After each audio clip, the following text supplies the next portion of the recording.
Exam ಅಲ್ಲಿ 11 marks ಈಸಿಯಾಗಿ ತೆಗೆದುಕೊಳ್ಳುತ್ತೆ. So ಯಾವ್ದು ಚಾಪ್ಟರ್ ಅಂದ್ರೆ so moving charges and magnetism. ಯಾವ ಕಾನ್ಸೆಪ್ಟ್ ಗಳನ್ನು ನಾವು ಹೆಚ್ಚಿಗೆ ಓದ್ಕೊಳ್ಬೇಕು, ಯಾವ್ದನ್ನು ಹೆಚ್ಚಿಗೆ ರಿಪೀಟ್ ಮಾಡ್ಬೇಕು. ಓಕೆ, ಒಂದು ಕ್ವಶನ್ ಅಂಡ್ ಪಾರ್ಟ್ ಸಿ ನಲ್ಲಿ 3 ಮಾರ್ಕ್ಸ್, ಟೋಟಲ್ 11 ಮಾರ್ಕ್ಸ್ ಇದೆ. ಈಸಿಯಾಗಿ ನಾವು ಈ ಚಾಪ್ಟರ್ ಅನ್ನು ಸ್ಕೋರ್ ಮಾಡುದು. ಈ ಫಸ್ಟ್ ಗೆ ಕ್ವಶನ್ ನಂಬರ್ 24 ನೋಡಿದಾಗ ನಮ್ಗೆ ಫಿಕ್ಸ್ ಇದೆ. ಸೊ ಏನಿದೆ ಅಂದ್ರೆ ಸೊ ಇಲ್ಲಿ 2 ಮಾರ್ಕ್ಸ್ ನಲ್ಲಿ ನಮ್ಗೆ ಅತಿ ಹೆಚ್ಚು ಕೇಳುವಂತ ಕ್ವಶನ್ಸ್ ಗಳು ನಮ್ಗೆ ಲಾಸ್ ಮೇಲೆ, ಇಲ್ಲಿ ಬರುವಂತ ಲಾಸ್ ಯಾವ ಅಂದ್ರೆ ಲಾರೆನ್ಸ್ ಫೋರ್ಸ್ ಅನ್ನು ನೋಡ್ಕೊಳ್ಳಿ, ಬಯೋಟ್ Savart law and ampere circuit ಲಾ, ಅದು ಮೋಸ್ಟ್ ಇಂಪಾರ್ಟೆಂಟ್ ಅಂತ ಹೇಳ್ಬೋದು. ಸೊ 2 and 3 ಮಾರ್ಕ್ಸ್ ಬಿಟ್ ನಲ್ಲಿ. ಸೊ ಲಾರೆನ್ಸ್ ಫೋರ್ಸ್ ಅಂದ್ರೆ the force acting on a moving charge due to both electric and magnetic field ಅಂತ ಬರೆದ್ರೆ ಸಾಕು. Then what is the mathematical form ಅಂದ್ರೆ so F is equal to Q times of E plus V cross B ಅಂತ explain ಮಾಡಬೇಕಾಗುತ್ತೆ. So ಅಲ್ಲಿ what is the V means velocity of a charged particle. So then E is the electric field, B is the magnetic field. So Q is the magnitude of charge of a particle. Then after that ನಮ್ಗೆ ampere circuit ಎಲ್ಲ ಹೋದಾಗ line integral of B dot dl is equal to mu naught times the I ಅಂತ ಬರೀಬೇಕು. So what is B is the magnetic field, dl is the small element of the so amperian loop ಆಗುತ್ತೆ. So and I is the current enclosed by the loop ಅಂತ ಇದು so ampere circuit ಅಲ್ಲ.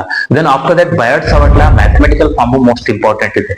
So Biot Savart law ನಲ್ಲಿ so mathematical form ಬರೀಬೇಕಿದ್ರೆ dB is equal to mu naught by 4 pi into I dl cross r cap ಅಂತ ಹಾಕಿ divide by r square ಅಂತ ಬರೀಬೇಕು. So ಇದು mathematical form ಆಗುತ್ತೆ. So ಇಲ್ಲಿ terms explain ಮಾಡೋದು, define ಮಾಡೋದು most important. mu naught is the again permeability for free space and so what is the dl is the length of the current element ಆಗುತ್ತೆ. I is the current and r cap is an unit vector. So r is the distance of the point from the so current lawn almost ನೀವು vector form ನಲ್ಲಿ ಬರೀರಿ. ಅದೇ ರೀತಿ practice ಮಾಡ್ಕೊಳ್ಳಿ. 3 marks bit ನಲ್ಲಿ ನಮಗೆ derivations part ನಲ್ಲಿ ampere circuit ಅಲ್ಲ ಅಪ್ಲಿಕೇಶನ್ ಇದೆ, magnetic field due to an infinite state wire ಅನ್ನು ಸೊ ಇದನ್ನು ಪ್ರಾಕ್ಟೀಸ್ ಮಾಡ್ಕೊಳ್ಳಿ.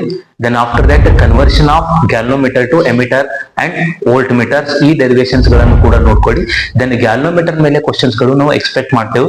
ಸೊ ಗ್ಯಾಲ್ನೋಮೀಟರ್ ಮೇಲೆ ಕ್ವಶನ್ಸ್ ಗಳು ಬಹಳ ಇಂಪಾರ್ಟೆಂಟ್ ಇದೆ, ಅವುಗಳನ್ನು ಕೂಡ ನೀವು 3 ಮಾರ್ಕ್ಸ್ ಬಿಟ್ ನಲ್ಲಿ 2 and 3 ಮಾರ್ಕ್ಸ್ ನಲ್ಲಿ ಮೋಸ್ಟ್ ಇಂಪಾರ್ಟೆಂಟ್ ಆಗಿ ನ್ಯೂಮೆರಿಕಲ್ ಕೇಳುವಂತ ಚಾನ್ಸಸ್ ಕೂಡ ಇದೆ.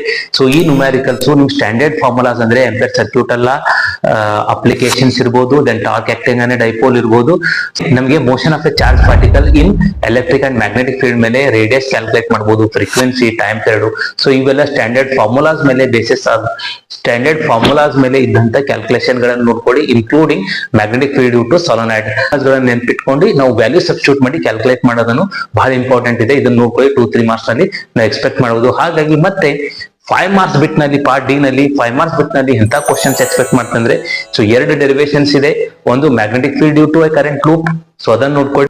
Then force due to 2 parallel current derivation ನೋಡ್ಕೊಳ್ಳಿ with defining the SI unit of the current.